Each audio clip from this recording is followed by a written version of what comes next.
Welcome to the Kitsap Literary Artists and Writers of Washington and its monthly author showcase. I'm your host, Mark Miller. Today we're continuing our interview with Jennifer and Brianne DiMarco, the powerhouse behind Blue Forge Films. We spent part one of the interview discussing Jennifer's beginnings into the world of writing. Today we're going to try to discuss her transition into filmmaking and the filmmaking business.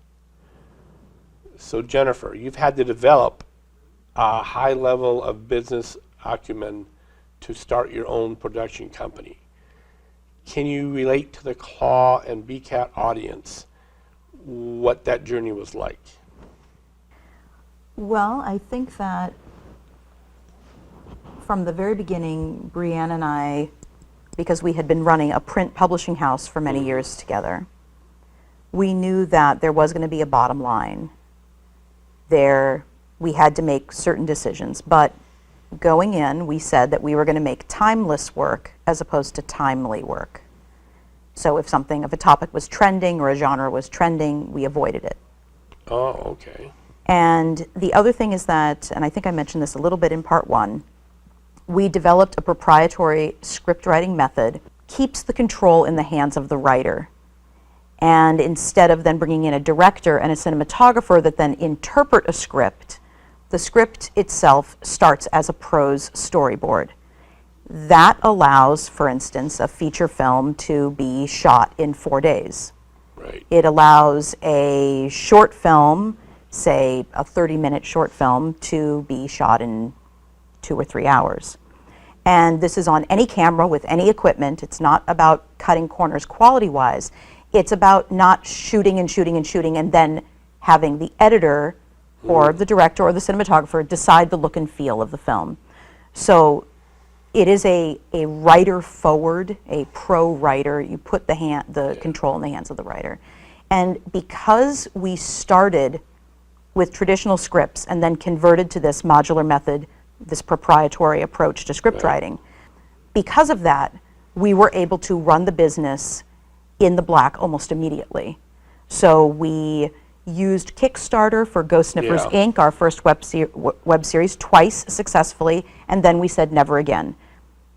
Brianne and I believe very strongly that if you are a studio saying that you are making your living as storytellers, as filmmakers, that means that your money, 90% or more of your money, your revenue comes from people paying to rent or purchase your films. We had to craft a business that would allow us to be profitable early on. Well, I actually signed up for one of those courses and something came up so I couldn't come. So I've got all of your downloads and I've looked at them and everything. And it's a fascinating way at the same time, since I've written also a screenplay using the quote-unquote traditional method, what would prevent you from writing it in that format, but then the writer itself, like you said, taking it off and doing it in your way that you do it? Absolutely nothing. You could absolutely write it in traditional and then convert it. I think we encourage writers to write in modular method originally, because then, like Mark, when you write a script, you could really just be writing a story in script format. True. But if you're writing a film, then you need to be thinking about it as a film. Right. So if you and Brianne are sitting at in a coffee shop together and she's trying to tell you something very intense and you see her hand grasped around a coffee mug and it's tightening and loosening, tightening, loosening. As a filmmaker, if you're really writing a film, you say, when Brianne says this line, in my head, I envision we're looking at her hand. And what you're saying is that's normally left up to the director. You got it. And or the cinematographer. Yeah, and that's what causes the disconnect, because then the director or cinematographer is then telling the writer, well, no, we want to interpret it this way, and the writer's going, no, that's not my original idea. And I think you probably understand that when you write something, it becomes your baby, and you wrote it because you wrote it to show something specific. So you want it interpreted your way as opposed to a director's way. And it adds so much time. When you have just a traditional script, it's an open world, and that's wonderful. Maybe you enjoy that. Maybe as a writer, you just want to write in an open world and let a cinematographer and director take it that next step. But to me, you're a writer, and I wanted to be a screenwriter. I wanted to be writing films, crafting films in my own head. So it adds an enormous amount of extra time, because then the cinematographer is getting things from at least 3 different angles for every single line of dialogue, every single scene, and everything is run through. I want our actors to understand that every single moment is vital. Nothing ends up on the cutting room floor. It is the best take of the takes that we shoot. Well, you're kind of doing the editing as you go along. Exactly. Is what you're doing. Okay. Exactly. So we save time shooting, we save time editing, and at the end, the writer is happy. And that's not for everyone. Right. Now, Brianne, you've started writing scripts as well for Blue Forge Films. I mean, what is how do you see modular method? For me, it always made so much sense, because even I haven't published any writing, but I have done some writing, and I do have a novel I've been working on, as we say. For how long? We're not gonna go into that. Too many years. I started it when I was a teenager. Oh, okay. And for me, writing has always been a very visual thing, and I think that was something that I kind of would get hung up on. And I would be thinking, okay, so my character's in this house, and then I'd have to stop and go, okay, I need to storyboard out, and make a diagram, where are the rooms? So when I'm talking about the character moving from her bedroom and then going into the living room or leaving the house, where is everything? So for me, because I am a visual thinker, writing in modular method just worked perfectly, because when I'm thinking about the story that I want to tell, I'm not just thinking about the dialogue or what the characters look like. I'm thinking, okay, so we're going to start with an extreme wide shot, and we're going to see everything, and the character is going to be tiny, and then we're going to punch in, and we're going to be close up on her face. I guess for me, I think in those moments, And in those visuals, and that's what modular method gives you. Because when I write a book, I'm looking at the aspect of making, like you said, the actions realistic. So you've got to explain, okay, a lot of writers, what happens is they'll get into the whole action thing. So you go into action, okay, in the book. But then after a while, you kind of have to make sure that it's realistic action.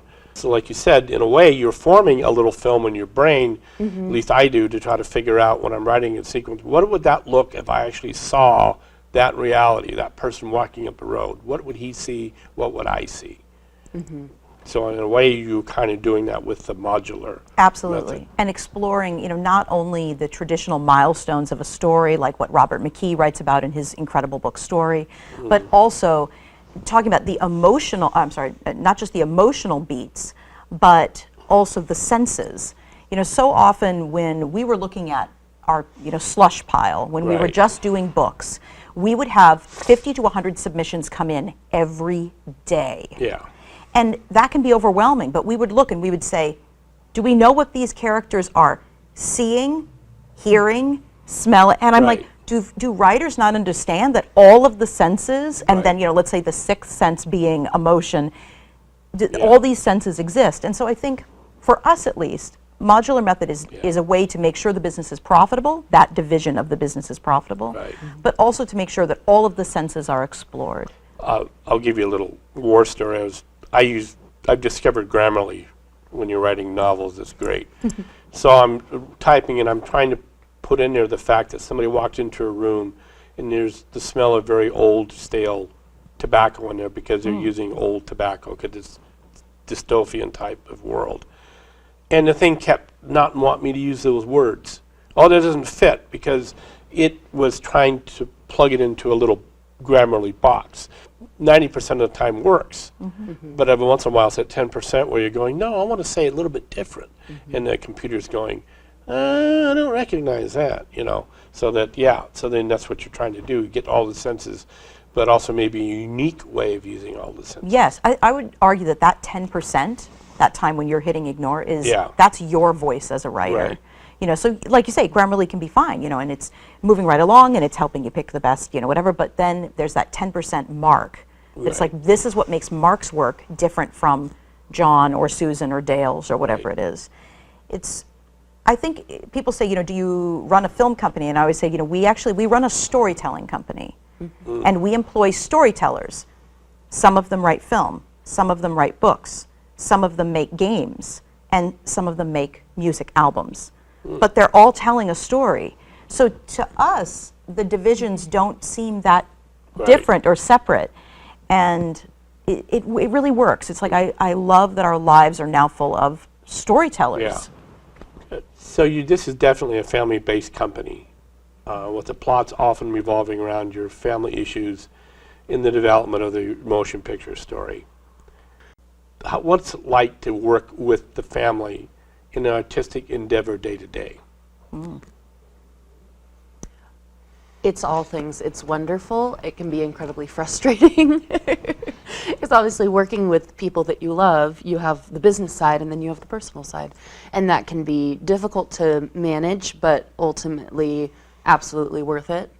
It means that we see a lot of each other, which for me is wonderful, because for me growing up, you know, I had mom at home and I had dad who went and worked in Seattle, and my brother and I were in public school, and I feel like I saw them and they were my family, and we did stuff together, but most of my day I was in school. I was with other people. I was with my friends. And at our house, we have all four of us here. Both of the kids are homeschooled also. And I feel like we're such a tight family unit because of it. Because we get to spend our days together and go on these wild journeys where we're traveling 4 hours to the Stonehenge Memorial down in southern Washington, or driving out to the ancient lakes in eastern Washington, and it's just wonderful. But to put you on the hot seat, Okay.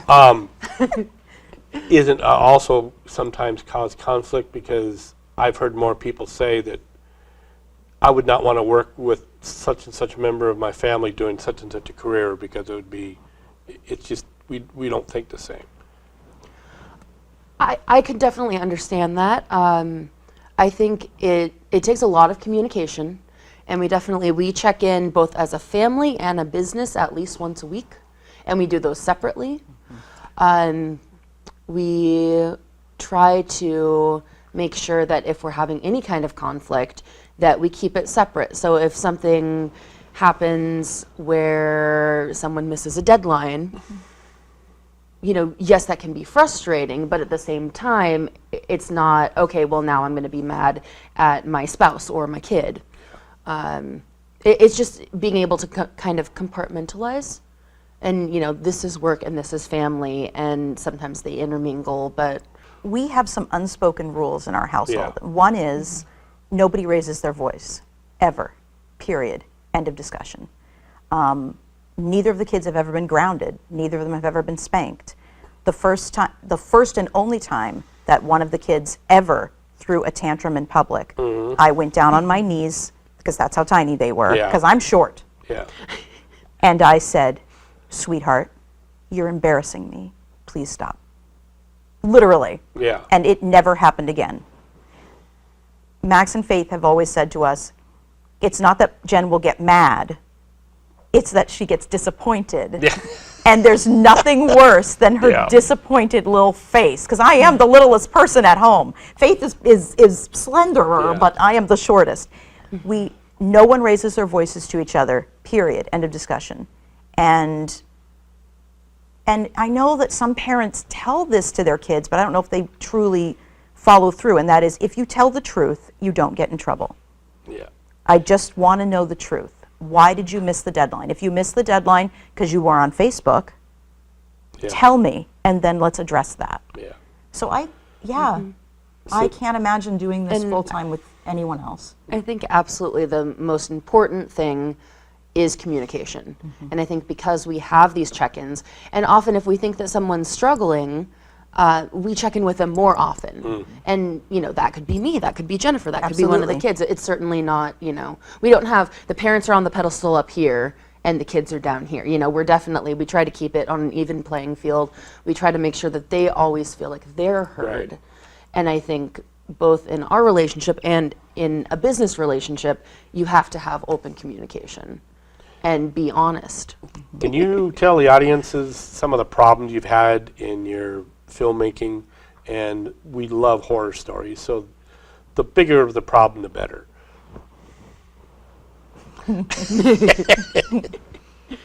Well, let's see. Before the cameras were rolling, I know that I told Mark that very early on, I always say I never feel competitive with other storytellers in any medium because I feel like we all have different stories to tell. Yeah. Now, I can't speak for other storytellers, but I know for me, it's just not a place that I go. But early on, other filmmakers reached out to me when they heard we were doing film and gave me lists of actors I should never work with because they just weren't any good.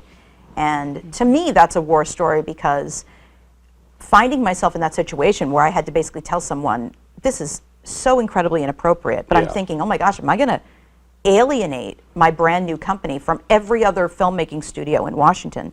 And I did have to wake up and just go, yep, yep, I am, because I'm not going to join your clubs, and I'm not Yeah. going to blacklist actors for absolutely the wrong reasons. So to me, that was hard. I think that Brianne and I are both sitting here. I'm going to speak for Brianne for just one tiny minute. Okay. Brianne and I are both sitting here, and we know the horror story that is the worst horror story of any film we've done. And we're both wondering how we can share this horror story on television, because that's how horrific it was.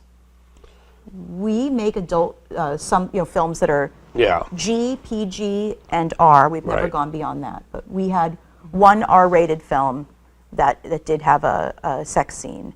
And Was that the one that I saw a teaser for that also involved a nightclub and stuff? no, actually, oh, was it? no. Okay. That one actually doesn't have a sex scene. Oh, okay. That's Black Bishop, Red Queen. We're Okay. there was no nightmares there. That was a dream Okay. project.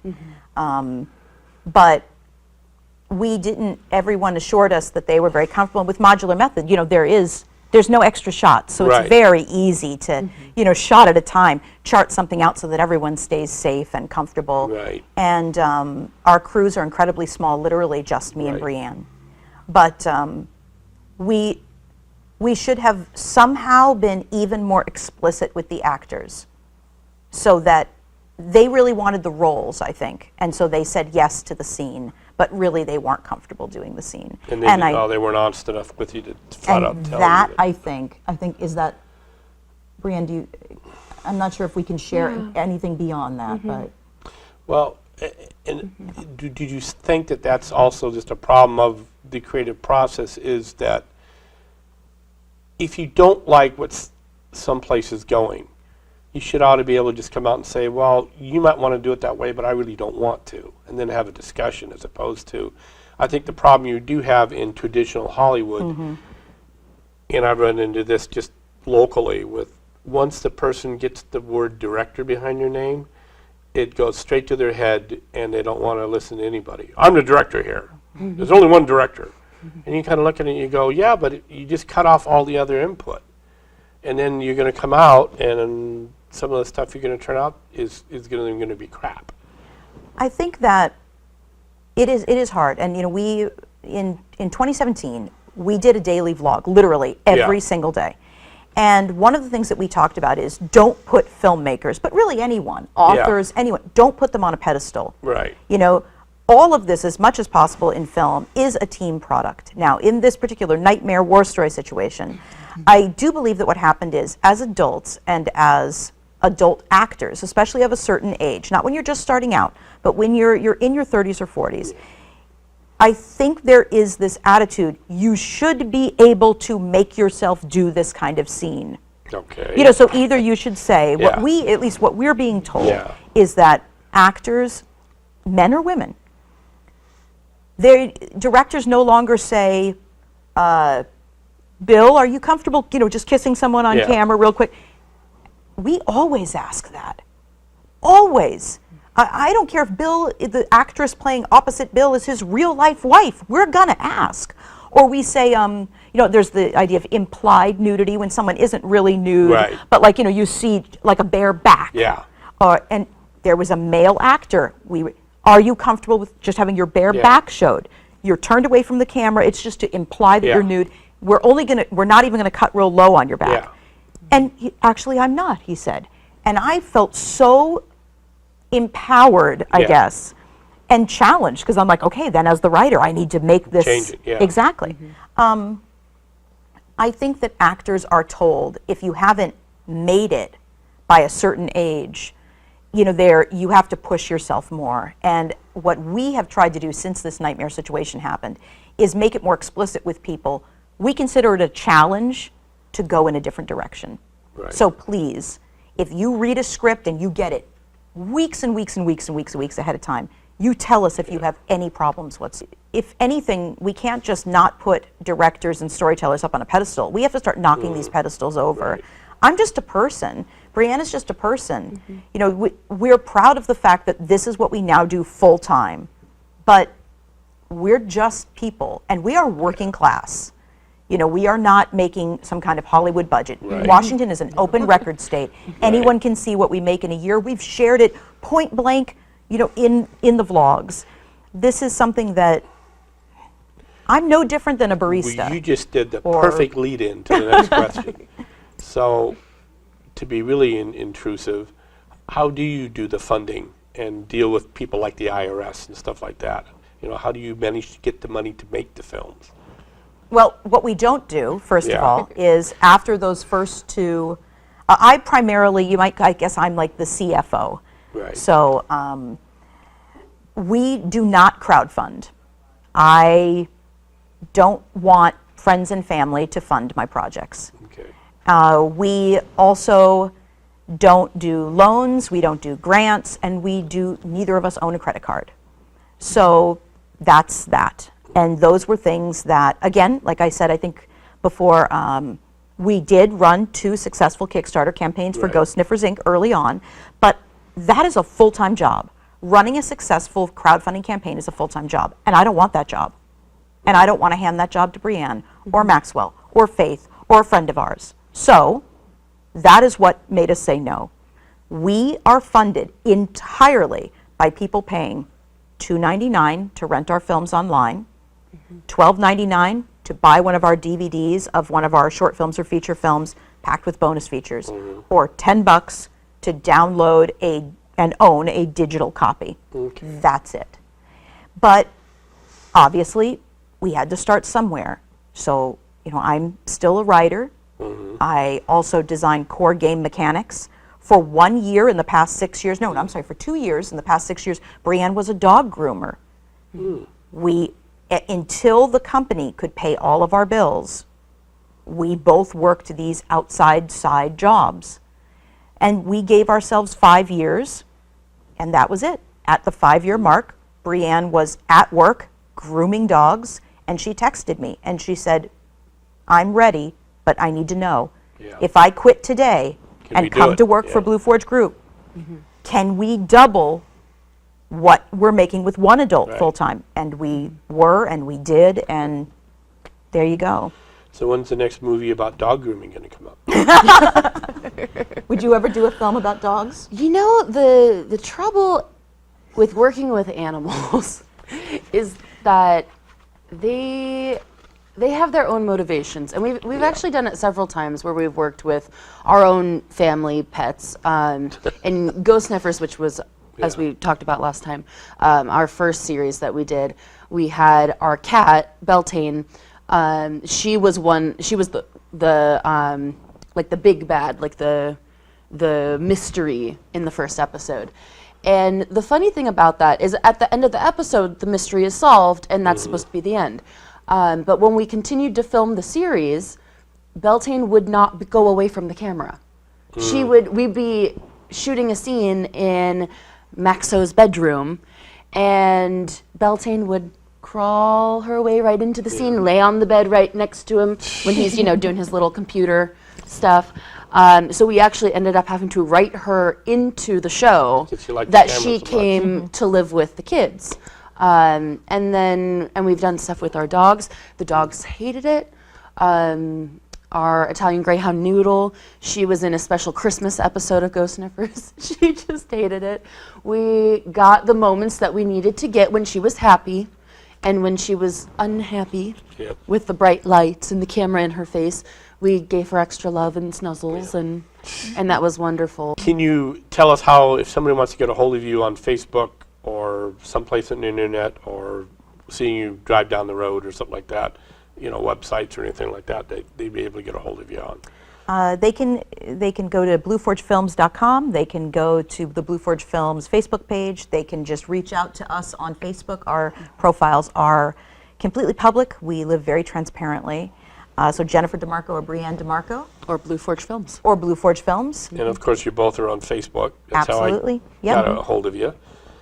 Is there any last quick little blurb that you would like to add about anything before I go into my spiel? Yes.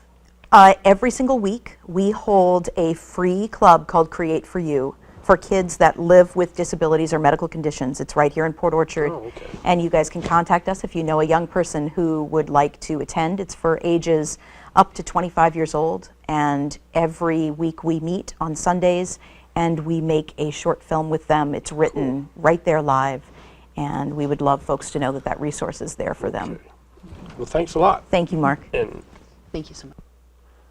I hope everyone has a pleasant day and a productive and fascinating year. Until next time, I am Mark Miller with Kitsap Literary Artists and Writers in conjunction with Bremerton Kitsap Access Television. Good day.